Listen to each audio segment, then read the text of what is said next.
Tout va s'effondrer. La bourse, les crypto-monnaies, le capital risque. Et maintenant, c'est peut-être au tour de l'immobilier. Parce qu'en fait, pour la première fois depuis longtemps, le prix de logement, notamment dans les grandes villes, commence à se calmer. Et ça nous ramène à quelque chose de très désagréable qu'on a vécu en 2008 et qui pourrait nous mener à une baisse généralisée du marché immobilier. Et ça, notamment parce que les vendeurs commencent à baisser leurs prix et les acheteurs se font de plus en plus rares. Mais en réalité, que prévoient véritablement les experts pour les 1 à 3 prochaines années à venir? Va-t-on assister à un effondrement du marché de l'immobilier? Et va-t-on voir la faillite de plusieurs ménages qui ne pourront plus payer leur crédit? Est-ce que du coup c'est le meilleur moment pour investir ou vaut-il mieux garder son argent bien au chaud sous notre matelas en attendant que ça passe? À la fin de cette vidéo, vous aurez compris pourquoi est-ce que le marché de l'immobilier va dans cette direction, quelle est ma stratégie actuellement dans l'investissement au sens large au-delà de l'immobilier et surtout profiter de la crise pour devenir plus riche que jamais. Premièrement, il faut comprendre pourquoi est-ce que le marché de l'immobilier est en train de baisser. C'est d'ailleurs assez paradoxal parce que ces 2 dernières années, notamment à la suite de la crise du Covid-19,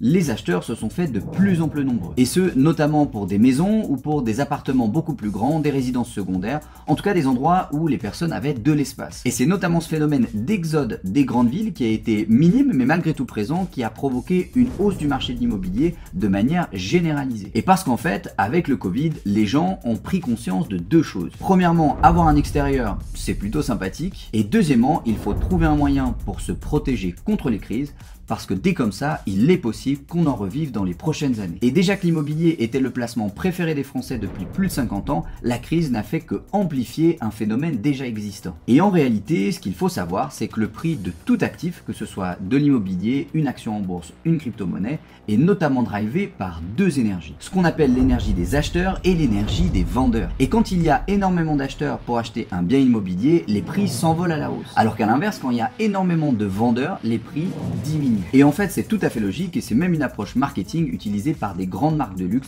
telles que Louis Vuitton ou Hermès. La plupart des produits que vous allez trouver dans ces marques sont rares et donc ce qui fait que l'offre est limitée. Et comme l'offre est limitée, ça en fait un produit par essence d'exception, ce qui fait qu'on peut en augmenter son prix de manière légitime aux yeux des consommateurs. Et bien en fait, cette méthode-là, dans l'immobilier, elle ne fait pas exception à la règle. Si vous prenez un palace parisien avec un certain parquet, une certaine couleur, des certaines moulures au plafond qu'on ne trouve dans aucun autre bien, nécessairement le prix sera plus élevé que si vous prenez un studio carré, une seule pièce avec une salle de bain qu'on trouve chez Castorama. Mais alors pourquoi est-ce que depuis quelques mois le marché de l'immobilier est véritablement en chute libre? Et c'est d'ailleurs la première fois que ça arrive depuis la crise des subprimes de 2008. En réalité, ce mouvement il est dû à 4 paramètres. Premier paramètre, cette balance entre l'offre et la demande. Plus la demande est importante, plus les prix montent, mais plus la demande baisse, plus les prix ont tendance à diminuer. Et comme actuellement la demande est en baisse alors que l'offre est plutôt constante, les prix partent à la baisse. Le deuxième paramètre qui rentre dans l'équation, c'est ce qu'on appelle l'inflation, qui est le phénomène de hausse des prix dont on parle dans les médias depuis maintenant plusieurs mois. Et cet effet, il impacte énormément le marché de l'immobilier parce que pour rénover un appartement,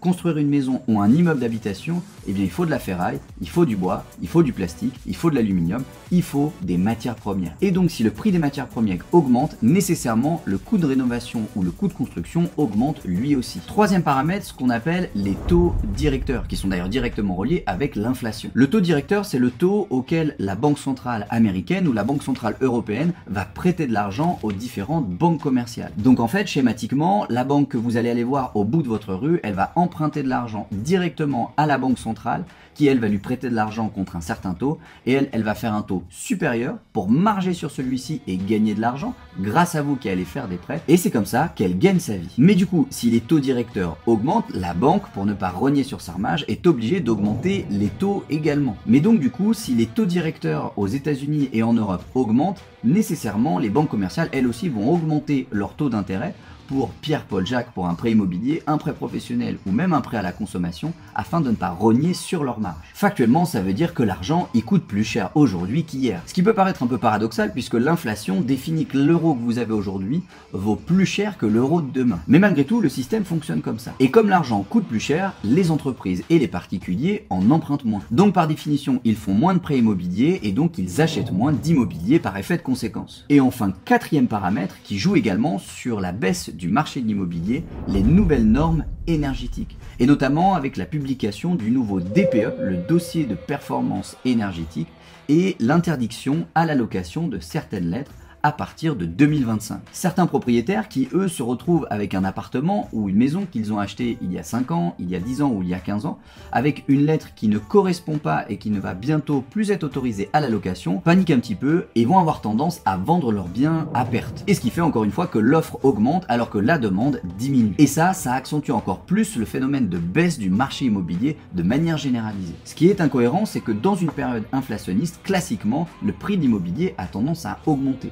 On a même tendance à dire que l'immobilier est une protection de valeur dans ce type de période économique. Or là, à l'inverse, le prix de l'immobilier a tendance à baisser. Et c'est ce qui peut vous paraître complètement illogique. Mais alors, d'où vient le problème? Et en réalité, ce qui est en train de se passer est un secret bien gardé des investisseurs aguerris qui, eux, comprennent exactement pourquoi est-ce que malgré l'inflation, l'immobilier est en train de baisser. Et en réalité, la grande différence entre l'immobilier et les autres classes d'actifs, c'est que quand il baisse ou quand il monte, il ne le fait pas uniformément. Et pour ça, il faut comprendre qu'il y a deux manières d'analyser un bien immobilier. La première, c'est ce qu'on appellera une approche patrimoniale, où on va regarder dans quelle ville est situé le bien, quel est le prix moyen au mètre carré, et on va faire la multiplication. Pour ça, il suffit de se rendre sur le site meilleuragent.com et de taper l'adresse de votre appartement. Vous y trouverez le prix au mètre carré et une estimation patrimoniale. Le prix n'est en fait une multiplication du prix du marché actuel multiplié par le nombre de mètres carrés que vous avez dans votre appartement. Et les agents immobiliers vont pouvoir peaufiner encore plus cet outil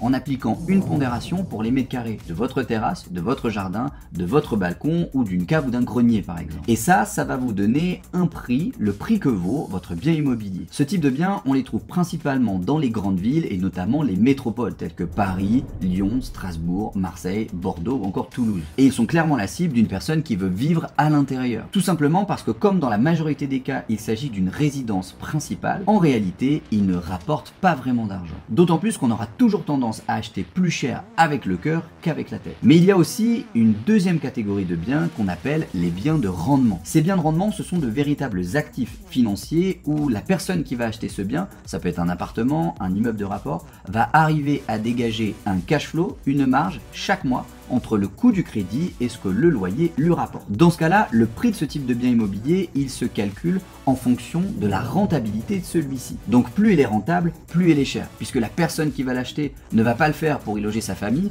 mais simplement pour pouvoir gagner de l'argent chaque mois grâce au loyer de ses locataires. Le prix, il va se calculer en fonction de ce que rapporte le bien en termes de bénéfices chaque année, pour que grosso modo il puisse s'autofinancer avec un emprunt sur 15 ans. Ce type de bien on trouve principalement en province ou dans des villes de taille moyenne où le prix des loyers sera supérieur au coût du crédit pour ce type d'appartement. D'ailleurs, c'est exactement comme ça que va faire un agent immobilier pour savoir s'il cible plutôt une résidence principale ou un bien pour investisseur. Il va calculer le prix d'un point de vue patrimonial, calculer le prix d'un point de vue investissement, comparer les deux et le vendre au plus offrant. Et certains biens, il vaut mieux les vendre comme produit investisseur, d'autres, il vaut mieux les vendre pour loger une famille ou un jeune couple. Mais ces biens-là, les biens de rendement, eux, ils sont en train de monter en ce moment. Parce que c'est eux en fin de compte qui profitent de l'inflation et qui augmentent étant une protection de valeur avec de l'argent investi dans de la pierre et non pas dans un compte bancaire. Donc à chaque fois que vous allez vouloir investir dans l'immobilier ou dans n'importe quel actif et peu importe la période,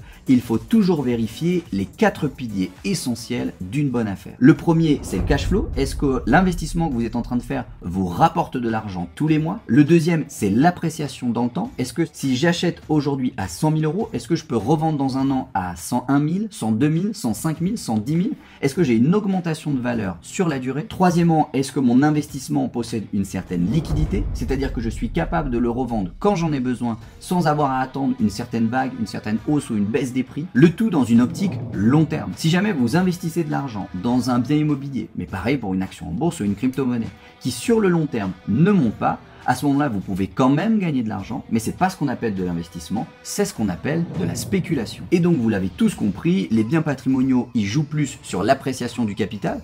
Acheter un appartement parisien à 300 000 euros qui dans 3 ans vaudra peut-être 400 000 ou 500 000 euros, alors que les biens de rendement vont bien plus jouer sur le cash flow. Et dans une période comme celle-ci, c'est principalement les business à cash qui vont être les plus valorisés. Alors vous allez me dire, ok Tim, c'est bien beau tout ça, je comprends comment ça marche, mais factuellement, comment est-ce que moi je m'adapte à tout ça? En réalité, et beaucoup d'investisseurs ne voudraient surtout pas que je vous révèle ce genre d'informations, mais on approche tranquillement d'une des périodes les plus profitables depuis la crise de 2008 pour investir dans la pierre, et notamment dans ce qu'on appelle l'immobilier locatif. Et donc par définition, définition dans des biens de rendement. Mais pourquoi ça en réalité? Premièrement parce que certains propriétaires, qui ne sont peut-être pas abonnés à cette chaîne, vont décider de vendre leurs biens en voyant les prix de l'immobilier chuter. Ils vont donc les vendre à perte, et ce qui fait que toutes les personnes qui ont des biens de rendement et qui engrangent du cash tous les mois vont eux pouvoir réemprunter pour acheter cet immobilier à prix cassé. Deuxièmement parce que le prix des matières premières est en train de flamber.